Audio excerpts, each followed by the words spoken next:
qaran buu ka baxay cali khaliif qoysna ma ahayne siyaasiga qariban muu ahayn ee qalaabsada qandi lacaga uma doonan jirin qoon shisheeyaa dalkana inuu qaribo muu jeclayn qaarna iibsado qorshanimada sida loo helo quudarayn jiray Soomaaliya qarana buu quudarayn jiray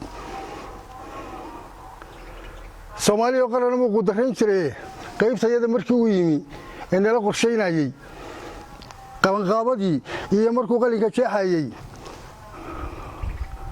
qori laguma helabuuna yiri qiimo nololeed qisa yaab la bay lagu ahayd aan la qaybin eebba uu wasaashiyo qaybta ilka ah qabuurtana ilaaha uga dhigo qaybtaniyo khayre aamiinta quulaay wax garad qaali ah baxay magaalada Buuhoodle ayaa taasi tiirayaan u diray Allah ha u naxariistee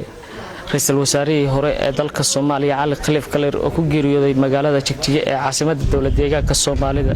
Itoobiya shacabkan ayaa dhamaanba waxay Allah uga baryeen in Ilaahay janno fardoos ka waraabiyo Ilaahu wa inna ilayhi raaji'uun wa xaq geerida ku timi guddaatumo Cali Khaliif Galeer Ilaahay xariisi janno hageeyo jannadii Allah hageeyo dambigiisana Allah u dhaafo qabriga Allah u waasiciyo waxa ka dhintay dhulbahantana tiir way ma ka dhintay siyaasi weyn oo madaxweynaha oo ba ka dhintay Ilaahay waxaan hadda duco u baahan yahay Ilaahay waxaan ka barinaa in qabriga Allah u nuuro inuu jannadii firdawsi ka waraabiyo lamaan ummadda Soomaaliyeed waa uga tacsiideynaa Cali Khaliif taariikhdiisa lama soo koobi karo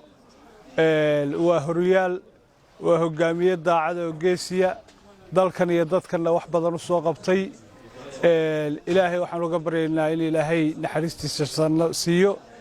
Professor Cali Khaliif Galeer oo ahaa haliyey weyn oo Soomaaliyeed professorka waxaan leenahay Ilaahay naxariistii janna ka waraabiyo waa u duceynaa waxaan duco ahayn ma tari karno waxaan ka tacsiinaynaa geeridii maxrinta lahayd ee ku timi Professor Cali Khaliif Galeer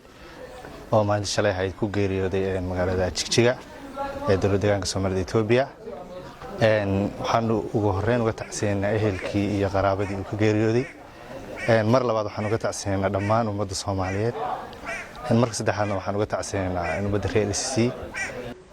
dhammaan wuxuu ka dhintay Cali Khaliif Soomaaliya ayuu ka dhintay cid alaale cid ku hadasha afka Soomaaliga ayuu ka dhintay waxaan halkan kala tacsi uga diray qoyskii iyo ehliyadii uu ka geeriyooday saan ka warqabad 4 caruur iyo hooyo ka tagay waxaan leeyahay marka hore inna lillahi wa inna ilayhi raaji'uun kullu nafsin daa'iqatul mawt Ilaahay waxaan u weydiinaynaa naxariistii janno inuu ka waraabiyo oo